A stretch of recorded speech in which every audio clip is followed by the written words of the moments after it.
Welcome to the 19th ESC Every Soldier Counts podcast.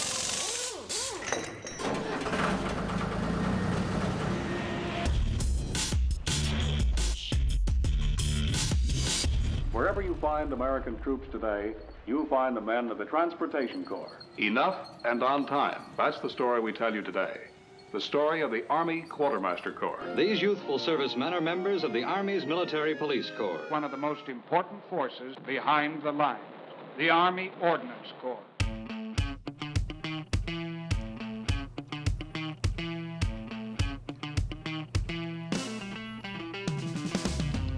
Welcome to the 19th ESC Every Soldier Counts podcast. I am Sergeant First Class Adam Ross, Public Affairs NCOIC for 19th Expeditionary Sustainment Command, and today we are joined by Corporal Nyle Bey, who has an interesting story to tell about his interests outside the Army and just what brought him to the Army, what he does here. He's got a lot of interesting things to say. Corporal Bey, thank you for joining us here on the Every Soldier Counts podcast.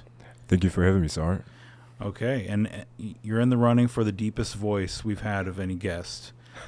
So I hope you can keep that up for the whole episode. We'll see. I'll try my best. Okay, so Corporal Bey, let's start with what you do right now for 19th ESC. How would you describe your job? At the moment, I would describe my job as being the secretary or admin assistant or enlisted aide to the chief of staff. So basically, my responsibilities are to basically take care of his needs in order to take care of his mission. So whatever it is, memorandums or drafting something for him or making sure packets go through to him on a proper time and set up meetings and making sure his calendar is good. That's pretty much all I do. So you have to be very organized for that job, handle a lot of different tasks, I would imagine. Yes. And you're trained as a 42 Alpha human resources specialist, is that right? That's correct, yeah. So would you say your training prepared you for a job like this, or is this kind of like a lot of on-the-job training? Definitely prepared me for it. It keeps me in my element of using the keyboard, which we will get to that soon about gaming, but keyboard being like typing and the memorandums, my job before this as being a 42 definitely prepared me for that, and also learning as I go as well. And our listeners might be hearing Retreat being played outside the window. That gives them a little insight as to when we're recording this podcast. But it adds some interesting Army special sound effects in there. But so the one of the big things we're going to talk about is, before we get to our next topic, when you talk about what brought you to the Army, what went into your decision to enlist. So my decision to enlist was basically I wanted to go to college at first, but then I realized, maybe at this current time, because senior year I was pretty much like a straight A, B student, and then senior year I kind of was going down, and I was like, you know what, maybe this college right now is not for me. Maybe I need to gain some maturity, and I definitely was searching for some sort of purpose in my life, and the military definitely attracted me, and it's given me that so far. So that's my reason why I'm joining or enlisting. And so have you done any college since you've been in, or are you still looking at that? So I'm currently doing college. Oh, great. So yes. And so you're using Army Ignited? Oh, yes. Okay. Yes, Army Ignite, definitely. Yeah, I'm a fellow Army Ignited user, so just want to, if you're listening to this, you're thinking about going back to school, Army Ignited, has a little rough out of the gate, new website, but it's working now. It's a great new website for soldier tuition assistance. So you made the decision, you wanted to do something, but the main reason you're here is to kind of talk about your gaming hobby and maybe your next career as a professional gamer or streamer. So was that something you were big into in high school? Oh, definitely. I think that's probably why my grades kind of were going a little down, because I was investing plenty of time to it. One of my main regrets is I wish I focused on streaming a little earlier, considering how much I'd grown in the previous year of streaming. I wish I started earlier. Definitely. And so for old heads like me, for old school gamers, when you say streaming, to us, it doesn't really mean much. So when you say streaming, though, you're talking about live streaming the game you're playing, so people can watch like everything that's going on your screen, right? Yes. So basically, it's not needed, but it's optional to have your actual face cam so people can see you. It helps you build better rapport with your audience and to be able to really feel like that you're actually here, but you're just on the screen. But it makes you build better rapport with them. But you have to have at least the game there. You don't need, some people stream without mic, but I don't recommend that. If you're not going to use a camera, I recommend using a mic, which I actually use camera in the mic sometimes. So you're while you're playing a game, you're talking and people can see your face and all that. So and then they can interact with you through voice as well, or from text. So mostly through text, but sometimes if you want to be more interactive, you can create a voice call and have them interact you with that way. But sometimes it's a little distracting because you have that and people on the text. So I've done both. So yes, it's one way to help your audience be more interactive with you. And was that something hard to do, the multitask for that at first, the talking and paying attention to the game and all that? Definitely. It's still a struggle now. I can't give my best performance while streaming. I play way better off streaming, but it's worth it because it feels way less like just playing a game. It feels like you're actually involved in creating a community, which I actually was honored to be able to do through streaming. And talk about that a little bit more, creating a community. So my vision of a community is having just pretty much anyone's invited, anyone can join, but I try to weed out the toxic or not so nice people of the world from the community. I tried every game I play, I would basically, there's something called Discord, and it's pretty much like voice comms. It's kind of like Skype in a way, but it's the newer version, but for gamers specifically made. And I basically would invite people every time. I met many walks of life on doing that. One time I met a guy that was in his 40s playing the video game that I like. It was weird, but it was like, oh, and pretty much I would probably play 1 or 2 games with that person. That would be it. But some people would stay and stick, and they would stay in my community. And then they would meet other people that I brought in that community, and then I would see them interact. It was very interesting when I was doing it. And so what was it like when you made the decision to start this community, to open yourself up kind of, and attract more people? What went into that decision? So I no longer wanted my gaming to just be about using my time and just playing. I wanted to make more of it. And at a time it felt like I was just playing it just out of habit, but I wanted to actually create something. So that's why I even made that endeavor to want to start a community. So I just started it, made my own channel, and started inviting people, and went from there. And I got up to about 500 people. Really? Yes. And so when you're streaming, are you mostly talking about the game, or are you talking about other stuff that's going on, or what? So I try not to get too political, but I try to talk about current events and not just the game. And sometimes people throw out a topic of choice, and I start speaking about it while playing the game. And so so this started before you enlisted, or how long have you been doing this? So I actually started while I was in the military, because back then I didn't really have because the equipment can be quite taxing and financially. So the Army helped support me in the way of financially to be able to purchase like a mic, a good working mic, a computer, which is very important. You need that to stream in the first place, and a camera. So, yes, I started after maybe I think my second year in the enlistment, I started streaming.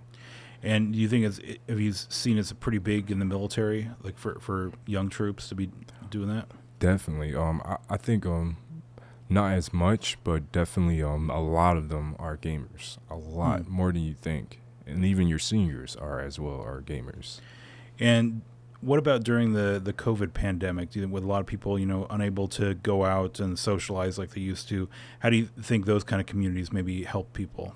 Oh, that definitely helped people. To be able to surround yourself with people that are like-minded as you, and to be able to play video games when you can't really. Maybe you would rather go outside and watch a movie or play some type of sport, but you can't do that. So video games is all you have, and connecting to the internet is pretty much what you had to do to survive socially. So yes, definitely it helped a lot. Yes. And so a lot of soldiers may have seen this come up in the last couple of years, the Army having an esports team. And I think for a lot of us, maybe, you know, I'm older. I've never watched esports, but I've heard it's very popular. So talk about your entry into that world, trying to get into it. Well, as soon as I got the email, I jumped right on it. It was a grueling process. As I mentioned before, Discord, you actually needed Discord to be able to participate in those games, and you had to be CONUS. So if you're, you could still join the server, but if you're a CONUS somewhere such as Korea, Germany, Japan, you could not join the team because the team is stationed in Fort Knox. Therefore, you had to provide your DOD or email, you had to send them an email through Outlook or Enterprise to be able for them to give you the code to get into their Discord server. Like confirm that you're a military. Yes, you had to confirm that you're a military member, and it didn't matter what. It did matter what branch you was.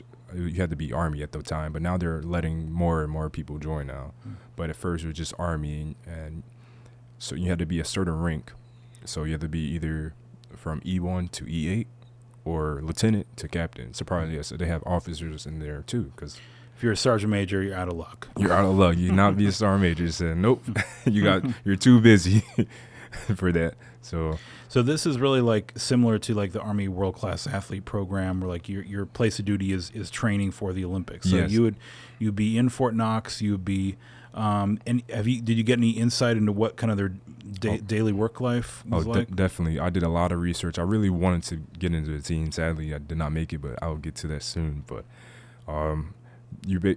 basically you go to tournaments, and the main goal of the Army is to be able to use gaming, because they know that that's what the youth is into, to be able to build some form of rapport with possible new recruits. So to be able to maybe to be interested in the military a little bit better. So I think that's really cool that they even thought of that idea. So basically, yes, you go TDY, you play games, you go into tournaments, and that's pretty much it. You're stationed at Fort Knox the whole time, and you go TDY from there.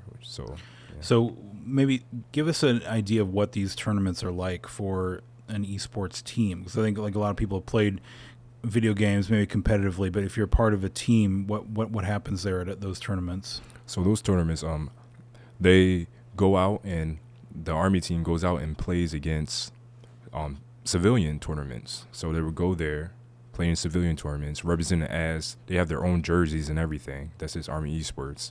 They're pretty cool. They're like black and kind of like the PTs, but just different type of material. So they go there and they play, and sometimes they win and sometimes they lose. But they branch out many games, many popular games. They have a team for each game. So that's what they would usually do. And so the audition process, were they solely looking at your performance in these games, or what else was taken into account? That's a very, very great question. No, they were looking for if you're a leader, if you're a positive person, that you can work well with the team. And I think that's maybe where I failed at, because I wasn't used to like socializing, like talking, and this was before I started streaming, so it kind of motivated me to stream. But we had to be in voice comms. Also, showing up on time. If you're late, just like in the normal Army, you would not make the cut. So you have to be there on time. If you get cut out if you weren't. So the social part of it is because basically you'd be representing the Army, like interacting with potentially hundreds or even thousands of people who are watching your stream like that. So do you think if you had gone through the process now, after you've developed your own community, would have been a different result maybe? Oh, definitely. Also, one of the struggles that I had was I was at a training exercise at the moment, and so I would wake up at 5:30, and I wouldn't get home until 19:30. So that's like not a normal schedule because I mean we're in a training exercise. At least I got to go home. I'm not complaining, but I'm saying that kind of prevented me from being able to train on the game, and because of that, it was just really bad timing that they decided this is the time we were going to do the process of trying to recruit for the team while I was at the training exercise. And also the character that my go-to was I was not able to play it because the other members that were trying to get into the team were banning it because they were afraid of me, I guess, because they can see my match history and like, yeah, you're not getting that. And what game was this for? So this is League of Legends. Okay. And so since you went through the audition process, what do you think the reception has been like within the Army within like Army gamers to the esports team? Do you think that it's still like a lot of people trying to get on the team is going to continue to be a success? I believe it will continue to be a success as long as they go the right avenues and continue to promote it and just keep promoting it and providing the teams with the proper necessities that they need to be successful. And so your streaming history also brings us to you in Korea right now. So what can you tell us about how streaming has impacted your life right now? Pretty well. A little bit of financially, just small, like a little bit. I won't lie. I have benefited that way. But other than that, just... Well, more like how you met your wife. Oh, my wife. Oh, definitely. Because I didn't make the team, I was very bummed and sad about it. It's like I really wanted to do this. And so it was a very disappointing time for me. And it took me a month until I actually streamed. And then I started streaming in April of 2019. And then from there, a couple of months, I started building a community. Like I said before, I started meeting a lot of people. And through that, I was able to meet two mutual friends. I knew my wife, currently my wife, but at times she was just my friend. I didn't really know her that well. And we just started, I invited her to my Discord. And she started actively using it, and then we just, from there, she also was a streamer, so from there we just together ever since. So, and so you're at that time your now wife was living in Seoul. Oh, she was living in Busan. In Busan, okay. Yes. And so did you developed a relationship with her before you got assignment orders to Korea, or did that kind of impact your decision to pursue Korea? Definitely.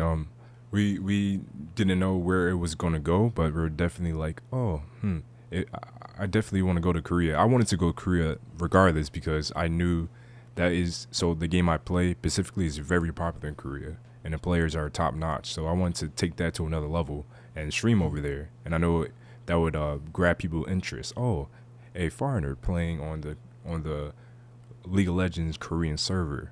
Let's watch this guy. And people from North America, they all were watching me already. They want to see that type of content.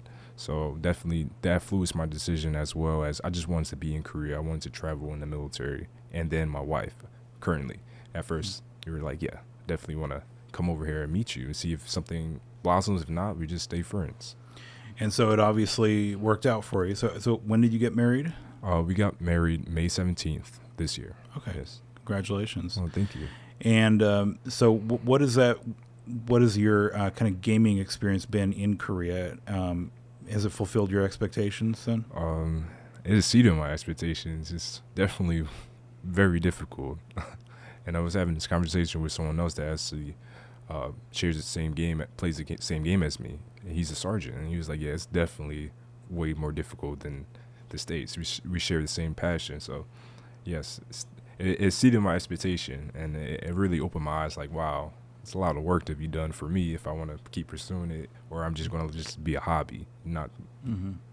So what else in Korea, though, have you enjoyed since you've been here? Since I've been here, I definitely, it's so many cool things here. Because I don't want to make it sound like you're just playing games. Oh, yeah, I'm not just playing games. Actually, I took quite a break since I've been here because I wanted to go out and see things. So definitely the food. Oh, man. Mm-hmm. If you ever get the chance to be here, just know that the delivery system is pretty awesome. Yeah. Oh, yeah. And you don't have to tip. So that's a blessing. You save money. Just keep ordering from them. It's pretty smart.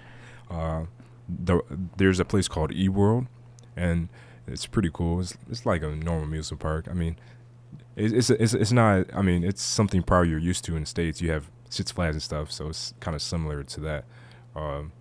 Other than that, just the culture, it's beautiful. Oh yeah. And just being here, just eye-opening and different. It's a new experience for me. And so now you're obviously not a single soldier anymore, but you came to Korea as a single soldier. What can you say about what about like quality of life for single soldiers, junior soldiers in Korea?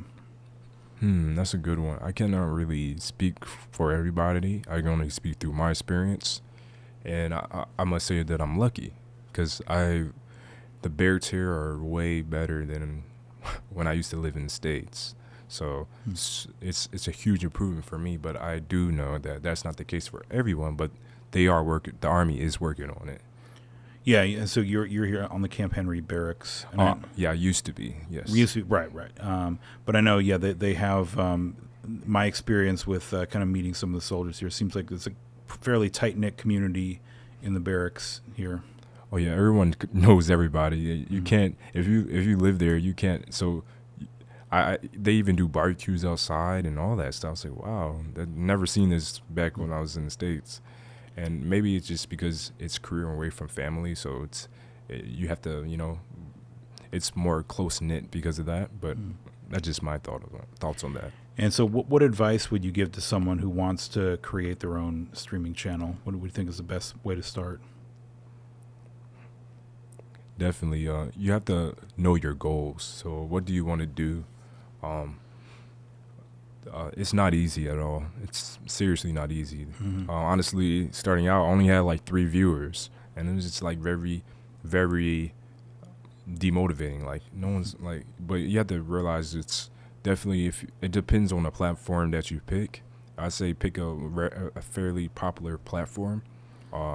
So just pick a good platform to stream on first that has people there actively watching, and from then just try to go slow and try to meet people, try to actually have fun.